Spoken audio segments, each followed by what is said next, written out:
I wanted to make a video about climate change. In a few days, world leaders are meeting in Glasgow for COP26.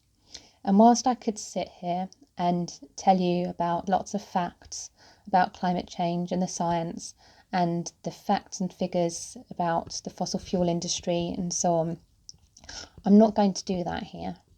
I'm going to tell you about my story and why I care so passionately about this. Not just about climate change, it's one part of a bigger problem in that we're treating our natural world in a way which has a very grim future for our children. And our children is one of the reasons why I really care. I've sat in a hospital ward where the vast majority of children were in there because they had respiratory problems. Those problems are made much worse by air pollution. And one of the major causes of air pollution in this area is transport. It's the petrol and diesel that we burn in our cars. The predictions from scientists for the future, if we allow it to carry on warming in the way that it is, in fact, if we even allow it to carry on with the pledges that so far have been made to reduce emissions, is really grim. We need far, far more drastic action. We need an end to us using fossil fuels, but be done in a way which is fair, not just to pull the rug from under people's feet. We need to be helping people to transition to renewable energy and to a way of life which is much kinder and fairer to one another. And I really do firmly believe that a brighter future is possible, and that it's not all doom and gloom, and that actually some really good things could come from this. So on the one hand, you have maybe people thinking that climate change isn't really that big a problem.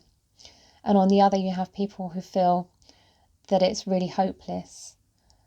And I'm hoping that I can convince you that that's not true. 99.9% of scientists now agree that human activity is causing climate change. And even if you don't believe in climate change, you probably can't escape air pollution and the sewage in our rivers and the fact that we can't see as many sparrows now as we did 20 or 30 years ago. In fact, we have a shifting baseline where the wildlife that my grandparents saw, I have no concept of because it's disappeared. So I'm just like anybody else. I've driven a car. I've bought lots of plastic tat in my time. And it took me a long time to wake up to the fact that this was really a problem.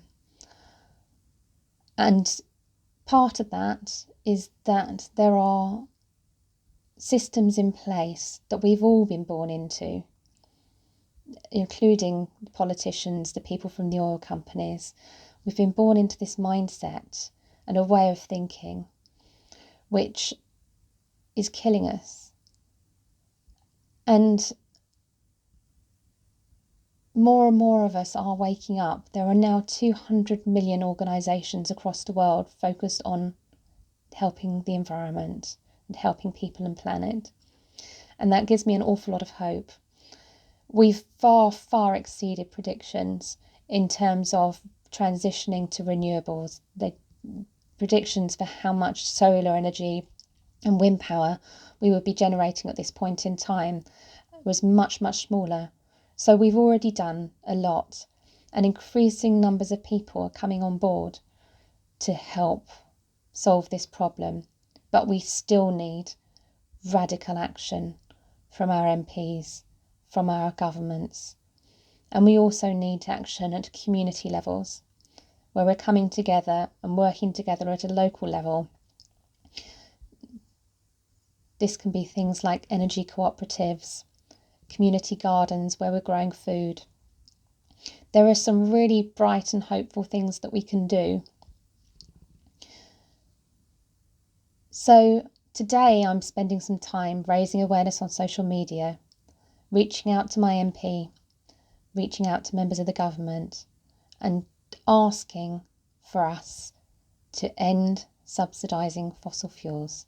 Currently in 2020, fossil fuels were subsidised to the tune of $6 trillion. That's a really big number and I can't get my head around it. It's $11 million a minute.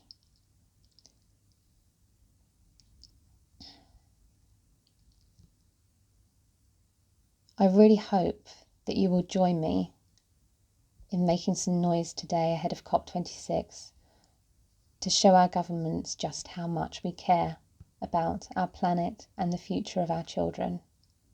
Thank you.